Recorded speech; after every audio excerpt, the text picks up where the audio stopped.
அண்மை செய்தியை பார்த்து வருகிறோம். முரசொலி அலுவலகம் பஞ்சமி நிலத்தில் அமைந்துள்ளதாக அளிக்கப்பட்ட புகார் தொடர்பாக அடுத்த கட்ட நடவடிக்கை எடுக்கக்கூடாது என உயர்நீதிமன்றம் உத்தரவிட்டிருக்கிறது.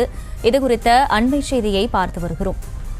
முரசொலி அலுவலகம் பஞ்சமி நிலத்தில் அமைந்துள்ளதாக அளிக்கப்பட்ட புகார் மீது அடுத்த கட்ட நடவடிக்கை எடுக்கக்கூடாது என உயர்நீதிமன்றம் உத்தரவிட்டிருக்கிறது. முரசொலி அறக்கட்டளையின் மேல்முறையீட்டு மனு குறித்து பதிலளிக்கவும் இந்த உத்தரவில் குறிப்பிடப்பட்டிருக்கிறது. இதுகுறித்த அண்மை செய்தியை பார்த்து வருகிறோம். விவரங்களை செய்தியாளர் மதியழகன் வழங்க கேட்கலாம். மதியழகன், வணக்கம். முழு விவரங்கள் என்ன?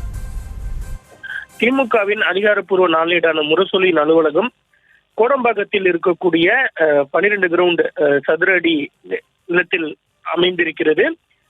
இந்த நிலம் பஞ்சமி நிலம் என பாஜக மாநில நிர்வாகி சீனிவாசன் கடந்த 2019ஆம் ஆண்டு தேசிய பட்டியலினத்தோர் ஆணையத்தில் புகார் அளித்திருந்தார். இந்த புகார் மீதான விசாரணைக்கு அனுப்பப்பட்ட நோட்டீஸை எதிர்த்தும் அறக்கட்டளை நிலம் தொடர்பாக விசாரணைக்கு அதிகாரம் இல்லை என்றும் சொத்துகளின் உரிமை தொடர்பான விவகாரம் என்பதால் பட்டியலின ஆணையம் விசாரிக்க முடியாது என கூறி முரசொலி அறக்கட்டளை சென்னை உயர்நீதிமன்றம் மனு தாக்கல் செய்திருந்தது. இந்த வழக்கை விசாரித்த தனி நீதிபதி விதிகளின்படி புதிதாக நோட்டீஸ் அனுப்பி விசாரணை நடத்தி உத்தரவு பிறப்பிக்க வேண்டும் என ஆணையத்திற்கு உத்தரவிட்டு வழக்கை தள்ளுபடி செய்து உத்தரவிட்டிருந்தது. இதனை எதிர்த்து முரசொலி அறக்கட்டளை தரப்பில் மேல்முறையீடு செய்யப்பட்டிருந்தது. இந்த வழக்கு தலைமை நீதிபதி அமர்வில் விசாரணைக்கு வந்த பொழுது மேல்முறையீடு வழக்கு குறித்து தேசிய பட்டியலினத்தோர் ஆணையம், புகார்தாரர் சீனிவாசன் ஆகியோர் பதிலளிக்க உத்தரவிட்டு வழக்கினுடைய விசாரணையை மார்ச் 11ஆம் தேதிக்கு நீதிபதிகள் ஒத்திவைத்தனர்.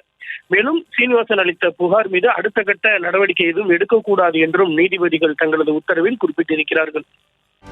செய்திகளை உடனுக்குடனும் துல்லியமாகவும் தெரிந்து கொள்ள சப்ஸ்கிரைப் பண்ணுங்க.